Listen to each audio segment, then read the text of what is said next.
it's such a pleasure to be able to talk to you today. Same. So I know, right? So listen, you've built a really impressive career, and you've done it in creativity and healthcare. Like, that's the most exciting part about what you do, is bringing things that aren't typically connected, something like healthcare and creativity. Talk to me about how you do it. How do you stay above bar? I love this field. I truly, deeply connect with it. I'm inspired by it every day, and I find it to have unlimited potential for creativity, because ultimately health is so human, and how you connect with people requires thoughtfulness, empathy, creativity. So more and more today, I don't see as many restraints. I see products, brands, and companies being bolder, more courageous, and understanding that to tap into someone's most personal stories and journeys, they've got to use emotion. They've got to inspire. And the only way to do that is with an open, creative mind. You know, it's funny, when I started in the industry, it was much more functional. You know, after a couple of decades of watching the industry grow, we've been through so much as humans, right? Decade after decade, you see how science has evolved, how medicine has evolved, how health as a concept has evolved. And now we're at this point where health might be the most important brand that people look to every day. You know, it's personal, it's about their own journey and impact and outcomes. And I think the bar has changed for everybody, not just me, for industry. And the idea that we can use our left and right brains every day, you know, be really knowledgeable, as well-consumers should be today, about their health care and their personal journey, but also we can be creative and use our other side of the brain to inspire and to connect and to tell the stories that need to be told so people take action. Without creativity, there wouldn't be the inspiration to take control or to understand or to be educated. And ultimately in health, outcomes depend on that. You know, we've all seen people go through their own health journeys where education is so important, and inspiring someone to learn more, read more, be informed. You've got to do that in the most delicate way, and use different ways to grab people's attention to help them. And all of that I just find to be challenging work, but really important work. And I think today everybody's creativity builds into how we do it. So that's wonderful, and you're 100% right. Health is very human, it is very personal. So with that, how do you, as a Chief Creative Officer, instill that in your teams? Look, I think with every great brief, behind it is great insight. And the insight in health is always human, it's always guided by purpose, and always has a truth. And it's in service of someone in need. And this isn't just somebody needing a new cosmetic or needing a new beverage of the week. This is health, and this is so important and critical for us to understand their mindset, understand their behaviors, understand where they are in their journey with sickness and illness. And I think every once in a while, and you get stuck when you need more depth or challenge, you go back to the research, you go back to the voices, you go back to patients and consumers that need that education, and listen. You just have to listen to what they say, what drives them, what their behaviors are and why. And once you just keep, again, like unpacking who they are as humans, you find the inspiration again. You know, and teams, you know, every creative gets stuck every once in a while. It happens. And usually it's because you're not digging enough to find what will move them. Because ultimately our job is to allow people, provoke people enough to think differently about something. And in this instance, it's about their body, it's about their physiology, it's about their medication, their illness, their disease. But you really have to understand where they're at. And the beauty of today is all of our communications are becoming much more personal and personalized, and big broadcasted out storytelling will always have its purpose, but we must start to tailor our messaging and our stories to individuals. And the work that's being done today to allow us to do that with data and analytics lets those stories become so personal that our messaging is nuanced so artfully. Our executions are tailored to what they want, where they are. And that's the beauty of communication today. So again, just as our teams keep going and thinking and creating, we always make sure they're grounded in who these people are, every dimension of them, every part of them. And how they feel and how we can empathize. That's really important. Really, the empathy is critical Completely. to being able to storytell and be able to dig deeper to find that patient's truth. Yeah. So talk to me about your personal creative philosophy and how walk us through, how has that evolved over the years? You know, anybody that knows me, and I know you know me well, I am everyone's invited to my dinner table kind of girl. I remember, I'm so Italian that like our table is endless, but that's kind of how I approach my work and my teams. My favorite times are being together with creative teams, putting the stuff on the wall again, talking about it, looking at it, asking and inviting. And I think it starts with a creative team. It goes into other creative points of view, diversity, just other disciplines coming in. Every corner that you can have interrogate your work makes it better. And I think I remember starting being so precious, about, especially as a creative, like you make something, you're so proud, and you have to so quickly learn to pivot from mine to ours. And it happens early, and the second you get it, the world opens up because collaboration and co-design is critical. Inclusivity and diversity of thinking and divergent thinking is a must. And then I would say, even with our clients, the best work comes when they're a part of development, right? Tell us what keeps you up at night. Give us all your insights, build with us, and the work will be better. And I love the idea that the work and ideas, you build in them, not around them. You don't just take an idea and build something around it to make it work. You start with an idea, and then you dig and you build and you grow together as a team.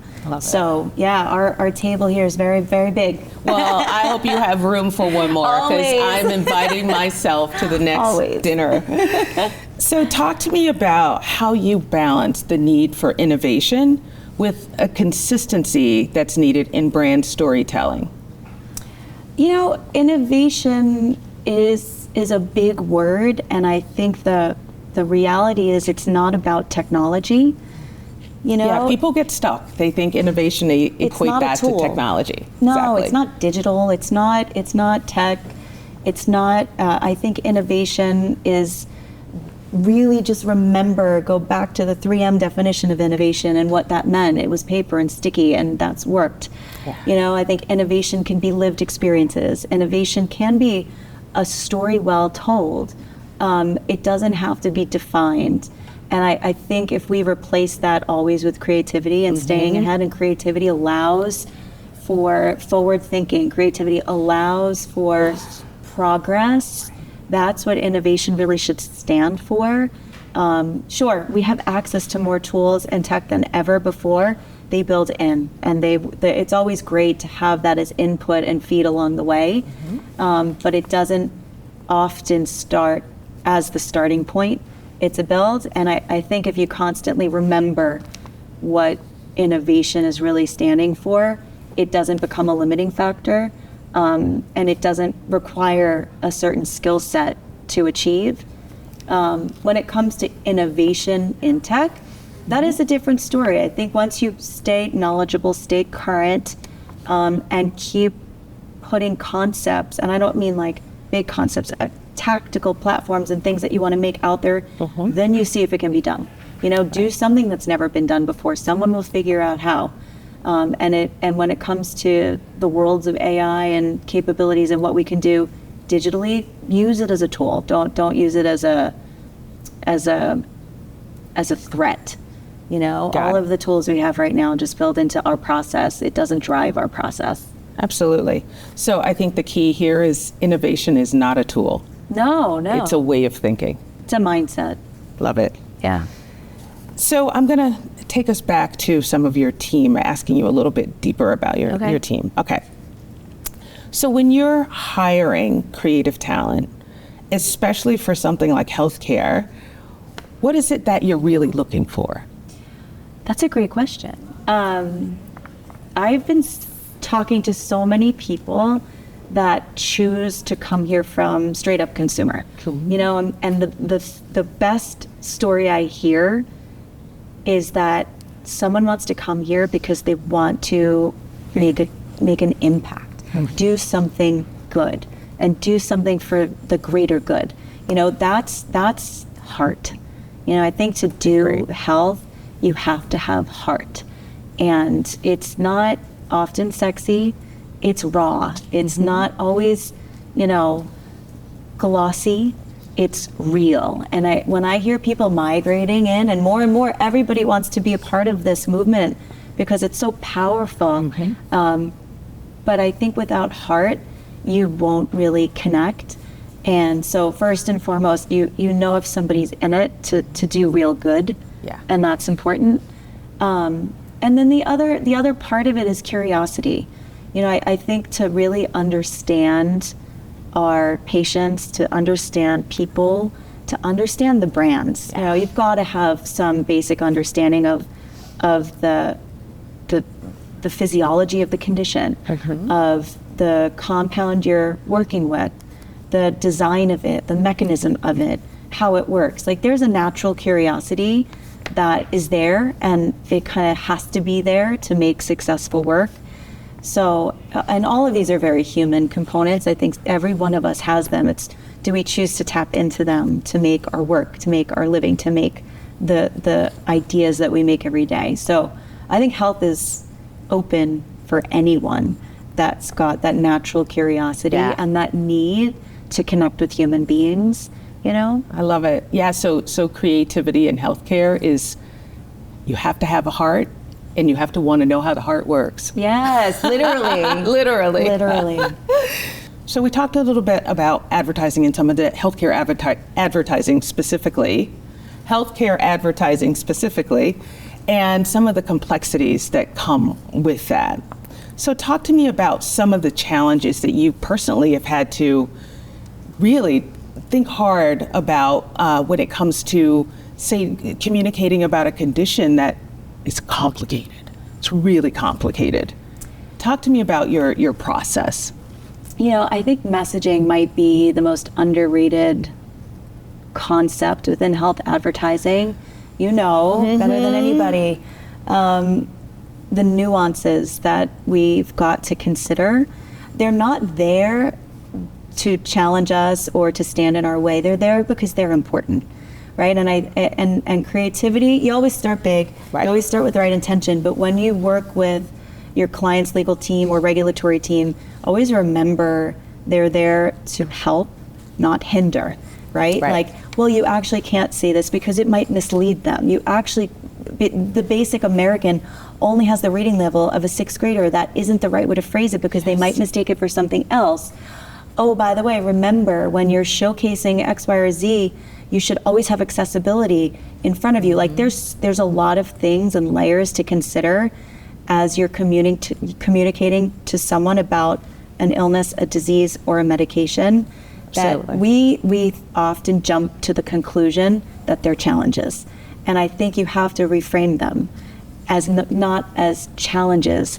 They're guides. They're reminders, right, for who you're talking to, what their level of understanding will be, how we can appropriately talk about a medication or a condition the best way possible, and respectfully acknowledging people are joining this conversation from different places and different entry points of and all walks of life.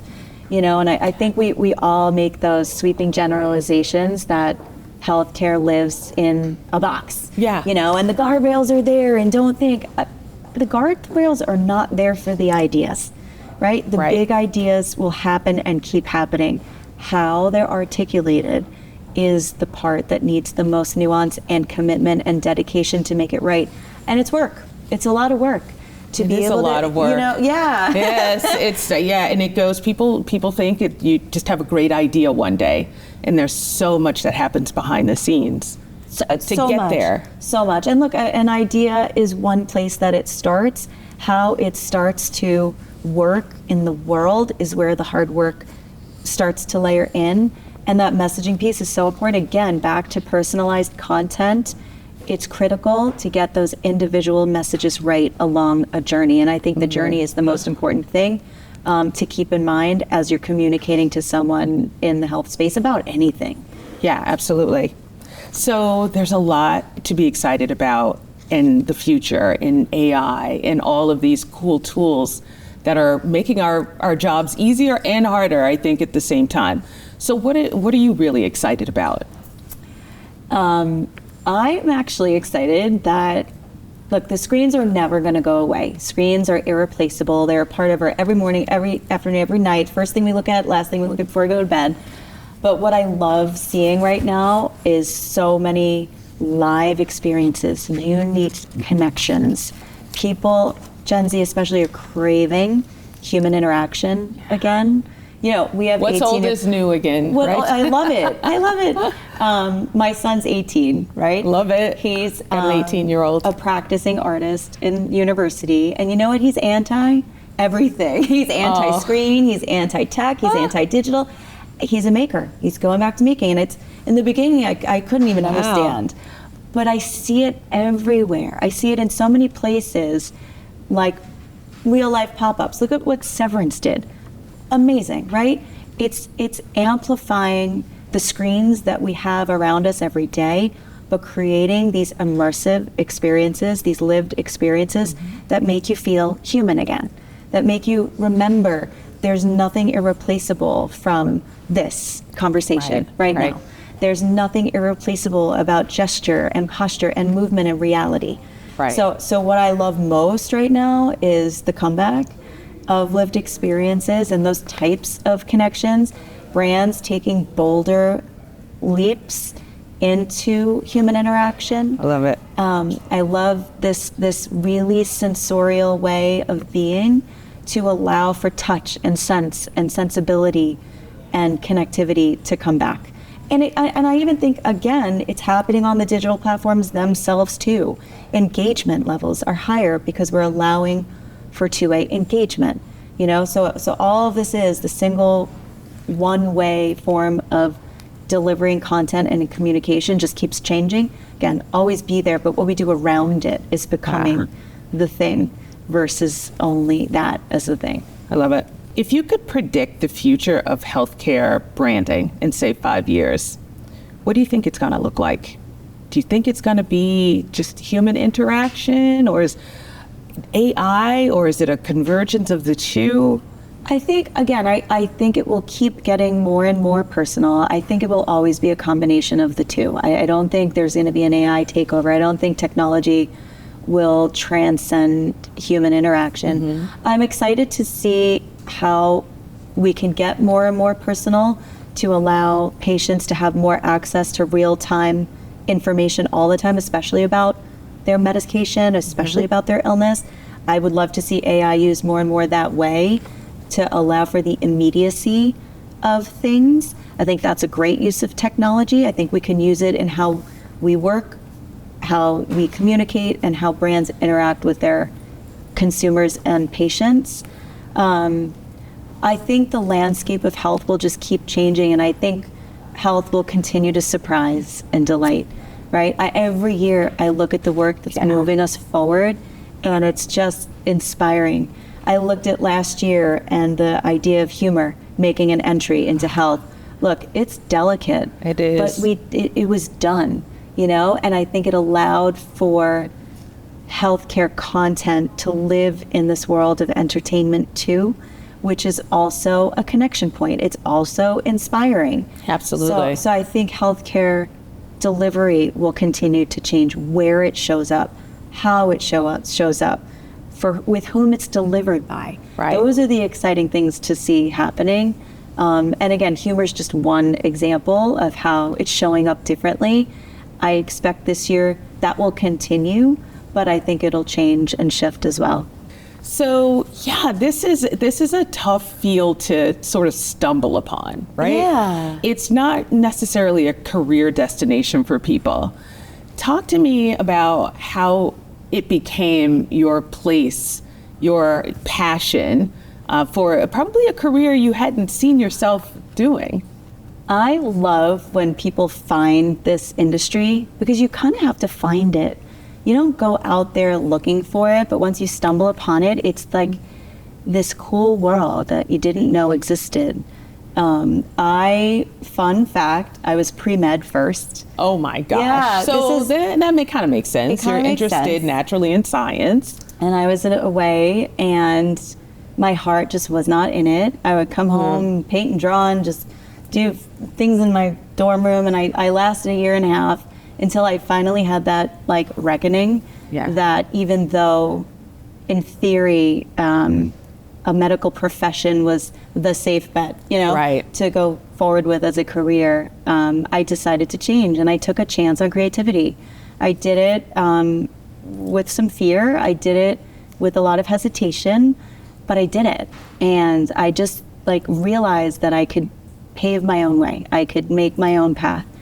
And I shifted gears. I studied art. I did all the things I wanted to and just crossed my fingers that I'd find a way through it one day. Yeah. And I fell in love with making ideas. Like that once I got in there, I couldn't get out, and that was it. That's amazing. So yeah, as a maker, you just kind of, it's funny, I was in a meeting even yesterday, and I wasn't a part of the creative discussion. I was part of a different discussion, and I just had to start drawing something and do it, and I just did it, and I was like, okay. And somebody just turned to me, they're like, you just had to get that out there, didn't you, to creative expression. I'm like, yeah, like just every day I have to make something and make progress in that way. It's just this, as a creative, that's what we do every day. That's awesome. So when I found the space, I loved the idea of going into advertising because I could make something every day. Like I could make an idea, I could make a layout, I could make a line, I could make a brand come to life. It was like, I found the idea of advertising so enticing and so amazing that I started to look around and I wasn't sure where to go. And then miraculously, this job came up as the admin for a creative department in healthcare advertising. And I was like, what is this, Okay. And then I started to look around. This was a long time ago. It wasn't as cool as it is now, but I saw potential. And what I loved was going back to that idea of just left brain, right brain, challenging each other at any given moment. Like, what do I need to know? And then what do I need to feel? What are the facts? And then what's going to make somebody move? Once I started to realize what this was, I just like, my mind was blown. And every day when I talk to people about it or interview somebody or try to get somebody in who didn't even know about it, I try to articulate this.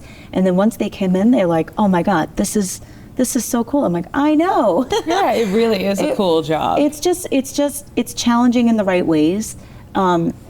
And then on the other side of it, when you really start to consider the impact your work makes on people's health outcomes, it's just, that's the next level of understanding and real appreciation. I know we all will have someone sick in our lifetime. We will all have to help people navigate, or yourself, navigate through the health space and understanding.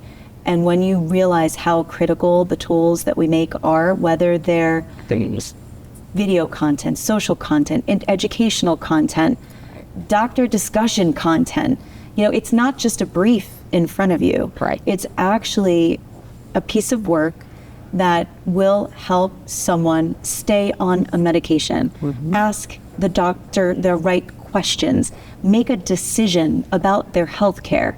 That this is not superficial work. It's important and it's meaningful.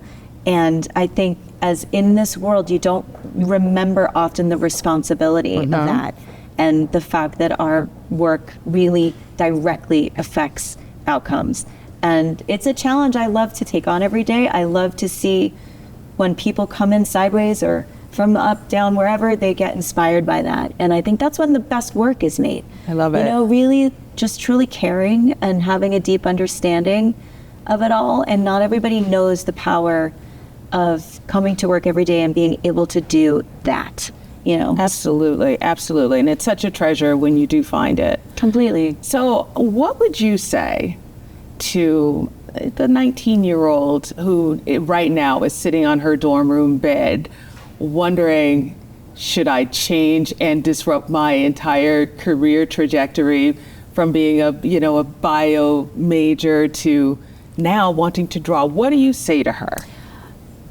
I would say, come with me to work for one day, like just one day. Like it's like a day in the life of somebody in our world. It just is this aperture that opens, and you see everything that's involved. You see the camaraderie, the collaboration, the thinking. I would say, don't close your eyes, jump right in and experience it for a day. And I think mentorship is the most powerful thing.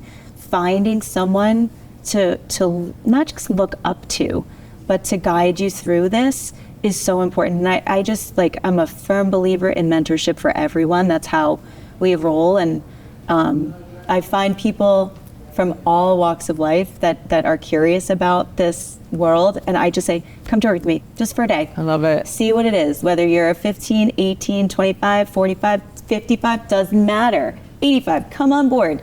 Like, you just need to see it. And if you have this in you, don't suppress it. Just dive right in, do it because you're going to love it.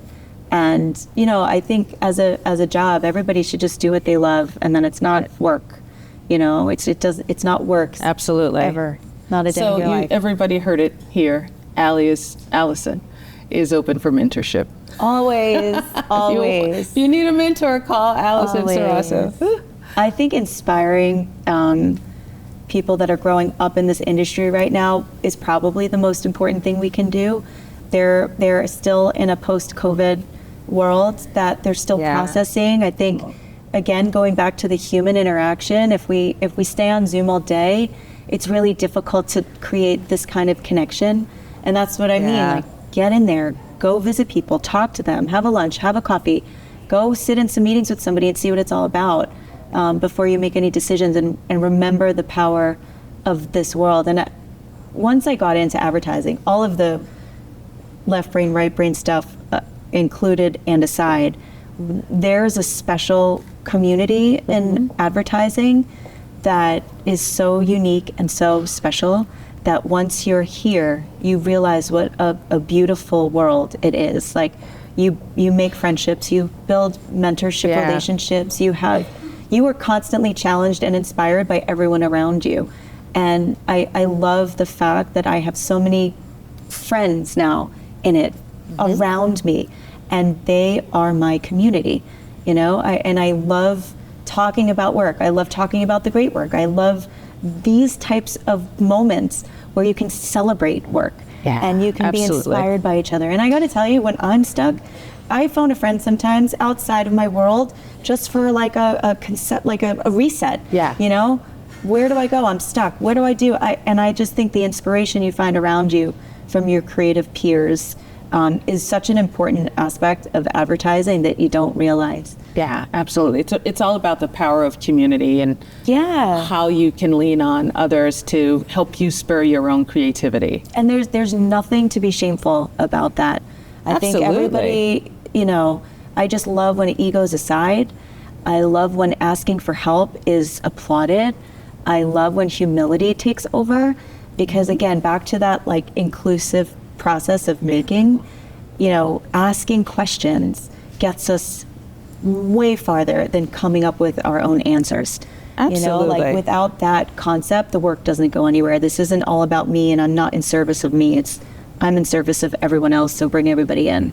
Oh my gosh, Allison, it is just so absolutely wonderful to have spoken with you and all those wonderful pearls. Oh my thank gosh, you. I know somebody's going to be walking away with something. Oh, thank you for having And me. we're really excited that you're going to be the executive chair, hello, I know. for the New York Festival's Health and Wellness Awards. So exciting. I'm so honored, and what a pleasure talking to you, my very dear friend. I Thank know. you. Thank you. I love you.